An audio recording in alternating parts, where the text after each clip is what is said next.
करीब करके थोड़ा करीब कर 2 पीस और करना दे नहीं 2 पीस कपड़े खराब हो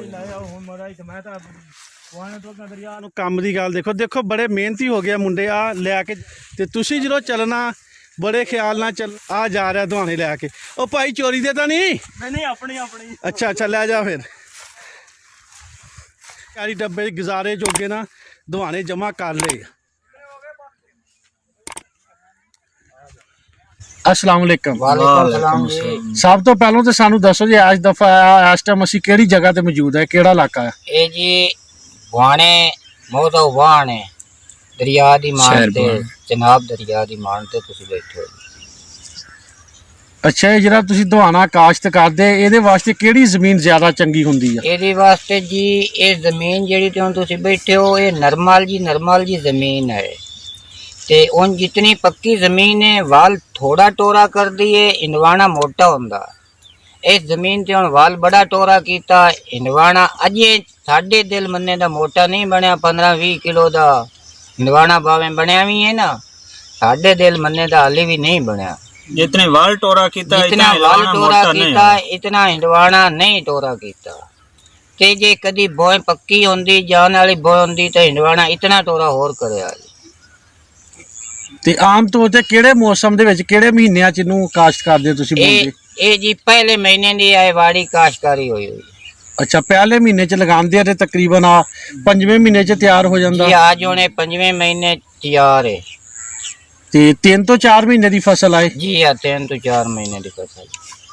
ਤੇ ਇਹ ਜਿਹੜਾ 1 ਕਿੱਲੇ ਤੇ ਕਿੰਨਾ ਕੁ ਖਰਚਾ ਆ ਜਾਂਦਾ ਆ ये 1 किले ते जी खर्चा चंगा डबल खर्चा करिए खाद पानी हला छलांदा जी चंगी बोए मार के मोरजी एदे आ जेड़े ओड़े मार के पहले छोटे थोड़े लीके मार के वेचो DAP खाद केरी जा 2-2 बोरियां किले दे वेचो ते उतों मोड़ डब्बा लोड़े मार के उतों छापर लाओ छापर ला के ओनू मोरे काट के जी उतों बी ला के उतों चिट्टा छापर छेक दो ਤੇ ਪਾਣੀ ਦੀ ਇਹਨੂੰ ਕਿੰਨੀ ਕੁ ਜ਼ਰੂਰਤ ਹੁੰਦੀ ਹੈ पानी दी एनू जी पहला पानी जेड़ा देना है ओ इतना पानी देना है जी पहला पानी ये जेड़े बी वाले मोरे नो ना ते पानी ना चढ़े जी भाई जेड़े मोरियां ते पानी चढ़ जाना है वो बी गल जाना है इतना पानी देना भाई उन्हें मोरियां ते अगोज पड़े जी यानी वत्तर आ जावे जी हाँ वत्ता रोसान ते आ जावे ਤੇ 1 ਕਿੱਲੇ ਚੋਂ ਕਿੰਨੀ ਕੁ ਤੁਸੀਂ ਕੱਢ ਲੈਂਦੇ ਕਿ 1 ਕਿੱਲੇ ਚੋਂ ਤੁਹਾਡਾ ਕਿੰਨੇ ਕੁ ਪੈਸਿਆਂ ਦਾ ਨਿਕਲ ਆਂਦਾ ਦਵਾਣਾ ਇਹ ਦਵਾਣਾ ਸਾਡਾ ਜੀ ਨਿਕਲ ਆਉਂਦਾ ਹੈ ਪਿਛਲੇ ਸਾਲ ਸਾਡਾ 1 ਕਿੱਲੇ ਚੋਂ 4 ਲੱਖ ਦਾ ਦਵਾਣਾ ਨਿਕਲਿਆ ਅੱਛਾ ਜੀ ਹਾਂ ਆਏ ਜਿਹੜੇ ਦਵਾੜੇ ਜੀ ਬੈਠਿਆ ਇਸ ਦਵਾੜੇ ਦੇ ਵਿੱਚੋਂ ਅਸਾਂ ਹੁਣ ਕੱਢੀਆਂ ਨੂੰ 5 ਹੁੰਡਾਈਆਂ ਵੱਡੀ ਗੱਡੀ ਜੇ ਭਰੀ ਆ ਨਾ ਤੇ ਇੱਕ ਹੰਡਾਈ ਕਿੰਨੇ ਕ ਮਨ ਦਵਾਣੇ ਨਾਲ ਭਰਦੀ ਹੈ ਕੀ ਉਹਦਾ ਹਿਸਾਬ ਵਾ ਤੁਹਾਡੇ ਲਫ਼ਜ਼ਾਂ 'ਚ ਸਾਡਾ ਲਵਸਾਨ ਜੀ ਉਹਦਾ 70-80 ਮਾਣ ਆਏ ਬਸਾਂ ਇੱਕ ਹੁੰਦਾ ਅੱਛਾ ਤੇ ਉਹ ਤੁਸੀਂ ਕਿੰਨੇ ਕੁ ਦੀ ਕਰਦੇ ਆ ਸੇਲ ਕਿੰਨੇ ਦੀ ਵੇਚਦੇ ਆ 70-80 ਹਜ਼ਾਰ ਦੀ ਜੀ ਇੱਕ पिछले साल इस साल विके के पिछले साल पिछले साल भी के साल घाट रेट रहा है पिछले साल तो 70-80 दी तू ही करास करती रही है अस्सलाम वालेकुम वालेकुम सलाम जी ਸਭ ਤੋਂ ਪਹਿਲਾਂ ਤੇ ਸਾਨੂੰ ਦੱਸੋ ਜੀ ਅੱਜ ਦਫਾ ਇਸ ਟਾਈਮ ਅਸੀਂ ਕਿਹੜੀ ਜਗ੍ਹਾ ਤੇ ਮੌਜੂਦ ਹੈ ਕਿਹੜਾ ਇਲਾਕਾ ਹੈ ਇਹ ਜੀ ਵਾਣੇ ਮੋਤੋ ਵਾਣੇ ਦਰਿਆ ਦੀ ਮਾਨ ਤੇ ਜਨਾਬ ਦਰਿਆ ਦੀ ਮਾਨ ਤੇ ਤੁਸੀਂ ਬੈਠੇ ਹੋ ਅੱਛਾ ਇਹ ਜਿਹੜਾ ਤੁਸੀਂ ਦੁਆਨਾ ਕਾਸ਼ਤ ਕਰਦੇ ਇਹਦੇ ਵਾਸਤੇ ਕਿਹੜੀ ਜ਼ਮੀਨ ਜ਼ਿਆਦਾ ਚੰਗੀ ਹੁੰਦੀ ਹੈ ਇਹਦੇ ਵਾਸਤੇ ਜੀ ਇਹ ਜ਼ਮੀਨ ਜਿਹੜੀ ਤੇ ਹੁਣ ਤੁਸੀਂ ਬੈਠੇ ਹੋ ਇਹ ਨਰਮਲ ਜੀ ਜ਼ਮੀਨ ਹੈ ਤੇ ਉਹ ਜਿਤਨੀ ਪੱਕੀ ਜ਼ਮੀਨ ਹੈ ਵਾਲ ਥੋੜਾ ਟੋਰਾ ਕਰਦੀ ਹੈ ਇਨਵਾਣਾ ਮੋਟਾ ਹੁੰਦਾ ਇਸ ਜ਼ਮੀਨ ਤੇ ਹੁਣ ਵਾਲ ਬੜਾ ਟੋਰਾ ਕੀਤਾ ਇਨਵਾਣਾ ਅਜੇ ਸਾਡੇ ਦਿਲ ਮੰਨੇ ਦਾ ਮੋਟਾ ਨਹੀਂ ਬਣਿਆ 15-20 ਕਿਲੋ ਦਾ ਇਨਵਾਣਾ ਭਾਵੇਂ ਬਣਿਆ ਵੀ ਹੈ ਨਾ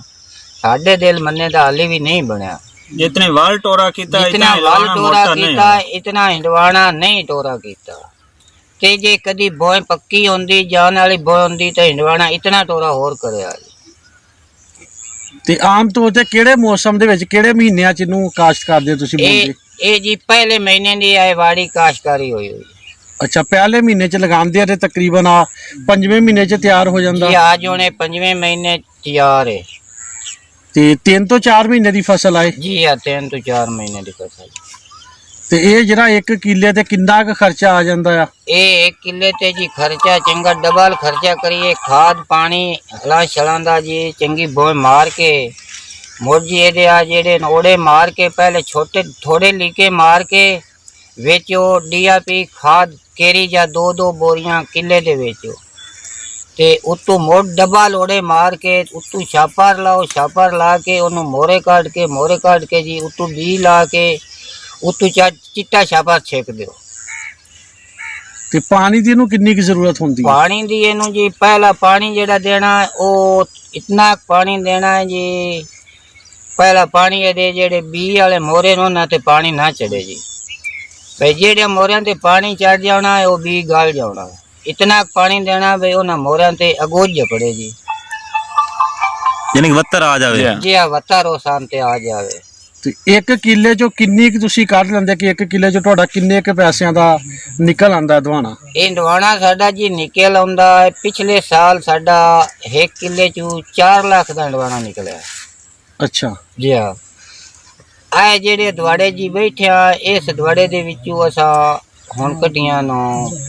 5 ਹੁੰਡਾਈਆਂ ਵੱਡੀ ਗੱਡੀ ਜੇ ਭਰੀ ਆ ਨਾ। ਤੇ 1 ਹੰਡਾਈ ਕਿੰਨੇ ਕ ਮਨ ਦਵਾਣੇ ਨਾਲ ਭਰਦੀ ਹੈ? ਕੀ ਉਹਦਾ ਹਿਸਾਬ ਕਿਤਾਬ ਆ ਤੁਹਾਡੇ ਲਫ਼ਜ਼ਾਂ 'ਚ? ਸਾਡਾ ਲਵਸਾਨ ਜੀ ਉਹਦਾ 70-80 ਮਣ ਹੈ ਬਸਾਨੇ ਕੋਲ। ਅੱਛਾ, ਤੇ ਉਹ ਤੁਸੀਂ ਕਿੰਨੇ ਕੁ ਦੀ ਕਰਦੇ ਆ ਸੇਲ, ਕਿੰਨੇ ਦੀ ਵੇਚਦੇ ਆ? 70-80 ਹਜ਼ਾਰ ਦੀ ਜੀ ਇੱਕ ਪਿਛਲੇ ਸਾਲ ਇਸ ਸਾਲ ਵਿਕੇ ਕਿ ਪਿਛਲੇ ਸਾਲ? पिछले साल भी के साल घाट रेट रहा है, पिछले साल तो 70-80 दी तू ही क्रॉस कर दी रही है। फिर जाके अपनी वेच ਮੰਡੀ 'ਚ ਦਿੰਦੇ ਹੋ? मंडी है जी, बोली होई हो ते बोली ते वेच है। ते जेड़ी जी वड्डी गड्डी हुंदी है ना जी, नो या ट्रक हुंदा ओदे मजदूर ला के असां भरा देनी हुंदी है, मजदूरी भरनी हुंदी है। उन्हां नाल मुक गई जी, आए इंडवाना साडा मुक गया है 500 ਨੂੰ ਮਣ, 700 ਨੂੰ ਮਣ ਮੁੱਕ ਗਿਆ ਹੈ, 1000 ਨੂੰ ਮਣ ਮੁੱਕ ਗਿਆ ਹੈ। ਉਹ ਉੱਥੇ ਵਜ਼ਨ ਕਰਾ ਕੇ ਆਪਣਾ ਕੰਡੇ ਤੇ ਉਹਦੇ ਪੈਸੇ ਉੱਥੇ ਜੀ ਲੈ ਲੈ। ਨਹੀਂ ਹੁਣ ਜਿੱਦਾਂ ਅਸੀਂ ਦੇਖਣ ਦੇ ਤੁਸੀਂ 10-15 ਲੋਕ ਇਹਦੇ 'ਚ ਲੱਗੇ ਹੋਏ ਆ, ਸਾਰੇ ਇੰਨੀ ਮਿਹਨਤ ਕਰਦੇ, ਤੁਹਾਨੂੰ ਕੋਈ ਇਹਦੀ ਆਊਟਪੁੱਟ ਠੀਕ ਮਿਲ ਜਾਂਦੀ ਹੈ? ਆਊਟਪੁੱਟ ਸਾਨੇ ਦੀ ਠੀਕ ਮਿਲ ਜਾਂਦੀ ਹੈ। ਤਿੰਨ ਪਿਆਨਾ ਜੀ ਬਈ ਕਿੱਲਾ 4 ਲੱਖ ਕਮਾ ਜਾਂਦਾ 3-4 ਮਹੀਨਿਆਂ ਦੀ ਫਸਲ ਹੈ। ਤੇ ਬਾਅਦ 'ਚ ਫਿਰ ਜਿਹੜੇ ਹੁੰਦੇ ਆ 3-4 ਮਹੀਨੇ ਹੀ ਤੁਸੀਂ ਫਸਲ ਲੈ ਲੈਂਦੇ ਆ, ਜੀ ਹਾਂ। ਬਾਅਦ 'ਚ ਇਸ ਜ਼ਮੀਨ ਤੇ ਤੁਸੀਂ ਕਿਹੜੀ ਫਸਲ ਲਗਾਉਂਦੇ? ਜਿਹੜੀ ਜੀ ਇਹ ਸਾਡੀ ਐਸੀ ਜ਼ਮੀਨ ਹੈ, ਮੱਕੀ ਵੀ ਹੋ ਜਾਂਦੀ ਹੈ, ਮੁੰਜੀ ਹੋ ਸਕਦੀ ਹੈ, ਜੋ ਫਸਲ ਗੱਡੀ ਉਹ ਹੋ ਜਾਂਦੀ ਹੈ। ਤੇ ਸਾਲ 'ਚ ਤੁਸੀਂ ਦਵਾਣੇ ਦੀ ਇੱਕੋ ਫਸਲ ਲੈਂਦੇ? ਸਾਲ ਇਹ ਫਸਲ ਇੰਦਵਾਣੇ ਦੀ ਜੀ। ਤੇ ਇਹਦੇ ਵਾਸਤੇ ਤੁਸੀਂ ਜਿਸ ਤਰ੍ਹਾਂ ਹਰ ਫਸਲ ਦੇ ਕੋਈ ਬੀਜਾਂ ਦਾ ਹਿਸਾਬ, ਇਹਦੇ ਵਾਸਤੇ ਕਿਹੜਾ ਅਗਰ ਕਿਸੇ ਨੇ ਕਰਨਾ ਇਸਤੇਮਾਲ ਤੇ ਬੀਜ ਕਿਹੜਾ ਇਸਤੇਮਾਲ ਕਰੇ ਜਿਹੜਾ ਸਹੀ ਰਹਿੰਦਾ ਆ? ਬੀਜ ਜਿਹੜਾ ਜੀ ਵਧੀਆ ਬੀਜ ਸਭ ਤੋਂ ਵਧੀਆ ਬੀਜ ਪੈ ਦੱਸ ਦੇਣ ਜੀ ਗਸ਼ਤਾ, ਉਹਦੀ ਐਵਰੇਜ ਜ਼ਿਆਦਾ ਨਿਕਲਦੀ ਹੈ, ਫਲ ਜ਼ਿਆਦਾ ਲੈਂਦਾ ਹੈ, ਐਵਰੇਜ ਉਹਦੀ ਜ਼ਿਆਦਾ ਨਿਕਲਦੀ ਹੈ। ਤੇ ਜਿਹੜਾ ਨਾ ਜੀ ਸੁਲਤਾਨ ਵੀ ਉਹ ਮੋਟਾਈ ਜ਼ਿਆਦਾ ਹੁੰਦਾ ਤੇ ਉਂਝ ਫਲ ਉਹਦਾ ਭਾਈ 2-3 ਦਾਣੇ ਇੱਕ ਵਾਲ ਨਾਲ ਲੱਗਦੇ। ਚਲੋ ਜੀ, ਇਹ ਸਾਨੂੰ ਇਹ ਦੱਸੋ ਜੀ ਜਿਹੜੇ ਇਹਦੇ ਵਾਸਤੇ ਬੀਜ ਇਸਤੇਮਾਲ ਕਰਦੇ ਹੋ ਕਿਹੜੀ ਨਸਲ ਦੇ ਬੀਜ ਚੰਗੇ ਇਹਦੇ ਕਾਸ਼ਤ ਵਾਸਤੇ? ਬੀਜ ਜੀ ਉਂਝ ਤਾਂ ਮੁਰਜੇ ਸਕੂਲ ਲੈਣ ਜਾਵੀ ਉਹ ਆਖਣਾ ਹੈ ਬੀ ਵਧੀਆ ਇਹ ਕਈ ਵੈਰਾਈਟੀਆਂ ਪਰ ਇਹਨਾਂ ਦੇ ਵਿੱਚੋਂ ਸਭ ਤੋਂ ਵਧੀਆ ਵੈਰਾਈਟੀ ਹੈ ਗਸ਼ਤਾ। ਗਸ਼ਤੇ ਤੋਂ ਥੱਲੇ ਮੁਰਜੀ ਸੁਲਤਾਨ, ਗਸ਼ਤੇ ਦੀ ਐਵਰੇਜ ਜ਼ਿਆਦਾ ਹੁੰਦੀ ਹੈ, ਜ਼ਿਆਦਾ ਫਲ ਲੈਂਦੀ ਹੈ ਵਾਲੋ 3-3 4-4 ਇੰਡਵਾਣੇ ਇੱਕ ਵਾਲ ਲੈਂਦੀ ਹੈ। ਤੇ ਸੁਲਤਾਨ ਜੀ ਬਸ ਬਾਲਾ ਕਰੇ ਤਾਂ 2-3 ਇੰਡਵਾਣੇ ਲੈ ਲੈਂਦਾ। ਉਹ ਸੁਲਤਾਨ ਦੀ ਮੋਟਾਈ ਜ਼ਿਆਦਾ ਹੁੰਦੀ ਹੈ ਜੀ। ਤੇ ਆਮ ਤੌਰ ਤੇ ਜਿਹੜਾ ਛੋਟੇ ਤੋਂ ਛੋਟਾ ਦਵਾਨਾ ਉਹਦਾ ਕਿੰਨਾ ਕੁ ਵਜ਼ਨ ਨਿਕਲ ਆਂਦਾ ਆ ਤੇ ਵੱਡਾ ਦਵਾਨਾ ਉਹਦਾ ਕਿੰਨਾ ਕੁ ਵਜ਼ਨ ਨਿਕਲ ਆਂਦਾ? ਇਹ ਜੀ 15-20 ਕਿਲੋ ਤਾਈਂ 5-6 ਕਿਲੋ ਤੋਂ ਲੱਗ ਕੇ ਤੇ 15-20 ਕਿਲੋ ਤਾਈਂ ਇੰਡਵਾਣੇ ਦਾ ਵਜ਼ਨ ਜੀ ਹੈ। ਤੇ ਉਂਝ ਮੁੜ ਵੇ ਕੋਈ ਬੱਚਾ ਨਿੱਕਾ ਛਿੱਕਾ ਵੀ ਛੋਟਾ ਮੋਟਾ 2-2.5-3 ਕਿਲੋ ਦਾ ਵੀ ਹੋ ਸਕਦਾ ਹੈ। ਜਦੋਂ ਫਿਰ ਤੁਸੀਂ ਮੰਡੀ ਭੇਜਦੇ ਆ ਛੋਟੇ ਵੱਡੇ ਸਾਰੇ ਰਲੇ ਮਿਲੇ ਭੇਜ ਦਿੰਦੇ ਆ? ਉਹ ਜੀ ਹੋ ਸਕਦੀ ਜਿਹੜਾ ਗੱਡੀ ਦੇ ਵਿੱਚ ਉਹ ਸੈਂਪਲ ਜਿਹੜੀ ਗੱਡੀ ਇੱਥੋਂ ਵਿੱਚੋਂ ਅਸੀਂ ਜੀ ਵੇਚਣੇ ਆਏ ਨਾ ਉਹਦਾ ਇਹ ਹੁੰਦਾ ਹੈ ਜੀ ਉਹਦਾ ਸੈਂਪਲ ਰੱਖ ਲਿਆ ਹੋਇਆ ਹੁੰਦਾ ਉਹਨਾਂ, ਜਦੋਂ ਮੋਲ ਮੁਕਾਉਂਦੇ ਸੈਂਪਲ ਰੱਖ ਲੈਂਦਾ ਬਈ 4 ਕਿਲੋ ਦਾ 3 ਕਿਲੋ ਦਾ, ਉਸ ਤੋਂ ਬਾਅਦ ਲੱਗਣਾ ਘਾਟ ਨਹੀਂ ਲੱਗਦਾ। ਅੱਛਾ, ਯਾਨੀ ਕਿ ਉਹ ਤੈਅ ਕਰ ਲੈਂਦੇ ਕਿ ਅਸੀਂ 3 ਕਿਲੋ ਤੋਂ ਛੋਟਾ ਨਹੀਂ ਲੈਣਾ, ਉਹ ਤੋਂ ਉੱਪਰ ਲੈਣੇ ਵੱਡੇ? ਉਸ ਤੋਂ ਉੱਪਰ ਲੈਣਾ। ਸਟਾਪ। ਚਲੋ ਜੀ। ਅੱਛਾ ਇਹ ਵੀ ਦੱਸੋ ਜੀ, ਜਦੋਂ ਉਹਨੇ ਦੀ ਫਸਲ ਤਿਆਰ ਕਰਦੇ ਜਿੱਦਾਂ ਦੂਸਰੀਆਂ ਫਸਲਾਂ 'ਚ ਵੀ ਉਹ ਕੋਈ ਬੂਟੀਆਂ ਨਿਕਲ ਆਉਂਦੀ, ਜੜੀ ਬੂਟੀ ਵਗੈਰਾ ਇਦਾਂ, ਇਹਦਾ ਜਿਹੜਾ ਹੁੰਦਾ ਇਹਦੇ ਵਿੱਚ ਵੀ ਇਸੇ ਤਰ੍ਹਾਂ ਨਿਕਲਦੀਆਂ, ਤੇ ਤੁਸੀਂ ਇਹਦੀ ਕਿੱਦਾਂ ਫਿਰ ਉਹਦੀ ਦੇਖਭਾਲ ਜੀ ਕਰਦੇ ਇਹਦੀ ਸਾਰੇ? ਬੂਟੀ ਨਿਕਲਦੀ ਹੈ ਜਿਹੜੀ ਉਹਦੇ ਦੇ ਥੱਲੇ ਦੇ ਵੀ ਬੂਟੀ ਜੀ ਜੰਮੀ ਨਾ, ਉਹਨੂੰ ਵੌਲੇ ਨਾਲ ਉਹਦੀ ਤਾਲ ਕਰਿੰਦੀ ਹੈ ਜੀ, ਟਾਪਰੀ ਗਿਆ ਪੱਟੀ ਗਿਆ ਜੀ। ਜੇ ਇੱਥੇ ਵੱਲ ਜੰਮਦੀ ਹੈ, ਵੱਲ ਦੇ ਨਾਲ ਜਿਹੜੀ ਉਸ ਮੋਰੇ ਦੇ ਵਿੱਚ ਜੀ ਬੂਟੀ ਜੰਮਦੀ ਹੈ, ਉਹ ਚੁੰਡੀ ਨਾਲ ਵੀ ਚੁਣਾਈ ਕਰਨੀ ਪੈਂਦੀ ਹੈ, ਚੁੰਡੀ ਨਾਲ ਚੋਣ ਲਈ। ਬਾਕੀ ਦੇ ਜਿਹੜੇ ਆ ਪਟੜੇ ਪਏ ਆ ਵਿੱਚ ਜਿੱਥੇ ਵੱਲ ਹੁਣ ਖਿਲਰਦੀ ਪਈ ਹੈ, ਤੇ ਜਿਹੜੇ ਪਟੜੇ ਪਏ ਨੇ ਇਹਨਾਂ ਦੇ ਉੱਤੇ ਜੀ ਜਦੋਂ ਵੱਲ ਉਹ ਛਾਪਰ ਦੇ ਟੁ ਕੱਢਣੀ ਹੈ ਨਾ ਜੀ, ਉਦੋਂ ਉਹਦੇ ਉੱਤੇ ਹੂਟਾਰ ਮਾਰ ਕੇ ਬੋਇ ਬਰੀਕ ਕਰਕੇ ਸਾਫ਼ ਕਰਕੇ ਹੂਟਾਰ ਮਾਰ ਕੇ ਮੋੜ ਵੱਲ ਛਾਪਾ ਤੋਂ ਬਾਹਰ ਕੱਢਣੀ ਤਾਂ ਜੀ। ਤੇ ਇਹ ਸਾਨੂੰ ਦੱਸੋ ਕਿ ਮਸਲਨ ਜਿੱਦਾਂ ਦੂਜੀਆਂ ਫਸਲਾਂ ਉੱਚ ਖਾਦ ਦਾ ਤੁਸੀਂ ਅੱਗੇ ਜ਼ਿਕਰ ਕੀਤਾ, ਸਪਰੇਆਂ ਦਾ ਇਸਤੇਮਾਲ ਹੁੰਦਾ, ਇਹਦੇ ਵਾਸਤੇ ਕਿਹੜੀਆਂ ਸਪਰੇਅ ਇਸਤੇਮਾਲ ਕਰਦੇ ਤੇ ਕੀ ਤਰੀਕਾ ਕਾਰ ਆ? ਖਾਦ ਇਹਨੂੰ ਥੱਲੇ ਚ ਡੀਏਪੀ ਪਾਉਂਦੀ ਹੈ ਜੀ, ਉੱਤੋਂ ਇਹਨੂੰ ਨਾਈਟ੍ਰੋ ਦੀ ਜ਼ਿਆਦਾ ਜ਼ਰੂਰਤ ਹੁੰਦੀ ਹੈ ਜੀ, ਤੇ ਉਸ ਤੋਂ ਬਾਅਦ ਸਪਰੇਅ ਇਹਨੂੰ ਹੁੰਦੇ ਨੇ ਜੀ, ਉਹ ਕਰਨਾ ਹੈ ਜੀ ਇਹਨੂੰ ਫਲ ਵਾਲਾ ਐਗਮੈਂਟਨ ਹੈ, ਲੈਮਡਾ ਹੈ ਜੀ, ਫਿਊਜ਼ਾਰਾਨ ਹੈ ਜੀ, ਉਹ ਹਨ ਸਪਰੇਅ ਉਹ ਕਰਨੇ ਹੁੰਦੇ ਨੇ ਫਲ ਵਾਸਤੇ ਵੀ, ਕੀੜੇ ਵਾਸਤੇ ਵੀ ਹੁੰਦੇ ਨੇ ਜੀ, ਤਾਕਤ ਵਾਲੇ ਵੀ ਹੁੰਦੇ ਨੇ ਉਹ। ਤੇ ਇਹ ਫਸਲ ਨੂੰ ਕਿੰਨੀ ਕੁ ਸਪਰੇਅ ਕਰਦੇ, ਇੱਕ ਦਫਾ ਦੋ ਦਫਾ ਕੀ? ਇਹਨੂੰ ਸਪਰੇਅ ਤਕਰੀਬਨ ਹੋ ਜਾਂਦੇ ਨੇ ਜੀ 8-10 ਸਪਰੇਅ ਹੋ ਜਾਂਦੇ ਨੇ 8-10 ਸਪਰੇਅ ਹੁੰਦੀ।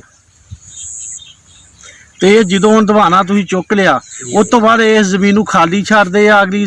ਫਸਲ ਦੀ ਤਿਆਰੀ ਵਾਸਤੇ, ਕਿੱਦਾਂ ਅਗਲੀ ਫਸਲ ਵਾਸਤੇ ਨੂੰ ਤਿਆਰ ਕਰਦੇ ਆ? ਇਹ ਜੀ ਹੁਣ ਜਦੋਂ ਇਹ ਫਸਲ ਚੁੱਕ ਲਿਆ, ਇਹਦੇ ਮਾਲ ਫਿਰ ਜਾਤੀ ਵੱਲੀ ਛਿੱਲੀ ਉਹ ਖਾ ਜਾਤੀ, ਪਿੱਛੂ ਹੂਟਰ ਮਾਰ ਕੇ ਇਹਦੇ ਵਿੱਚ ਫਿਰ ਕਰਾ ਮਾਰ ਕੇ ਉਹਦੇ ਸਹੀ ਹੋ ਜਾते, ਪਿੱਛੂ ਜੋ ਮਰਜ਼ੀ ਉਹ ਫਸਲ ਗਾੜ ਮੋੜੇ ਦੇ ਰੱਖਣ ਦੀ ਕੋਈ ਜ਼ਰੂਰਤ ਨਹੀਂ। ਹੁਣ ਮੁੰਜੀ ਗਾੜ ਲਓ, ਮੱਕੀ ਗਾੜ ਲਓ,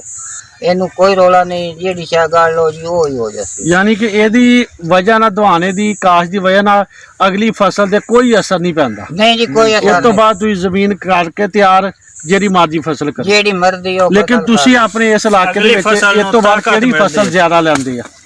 ਅਸਲ ਇਸ ਜ਼ਮੀਨ ਤੇ ਅਸੀਂ ਜੀ ਫਸਲ ਜ਼ਿਆਦਾ ਲੈਨੇ ਆ ਬਈ, ਹੁਣ ਮੱਕੀ ਲਾ ਲਈ ਸਾਂ, ਤੇ ਕੋਈ ਵਿੱਚ ਜਿਹੜੇ ਕਈ ਰਕਬੇ ਵਿੱਚ ਪੱਕੀ ਜ਼ਮੀਨ ਹੈ ਉੱਥੇ ਮੁੰਜੀ ਵੀ ਲਾ ਲੈਣੀ ਜੀ। ਇਹ ਹੁਣ ਢੇਰ ਇਹਦੇ ਵਾੜੀ ਦੇ ਉੱਤੋਂ ਇਹ ਫਸਲ ਗੜੀਣੇ ਚਾਹੀਦੇ ਨੇ, ਮੌਸਮੀ ਹੁਣ ਇਹਨਾਂ ਫਸਲਾਂ ਦੀ ਹੈ।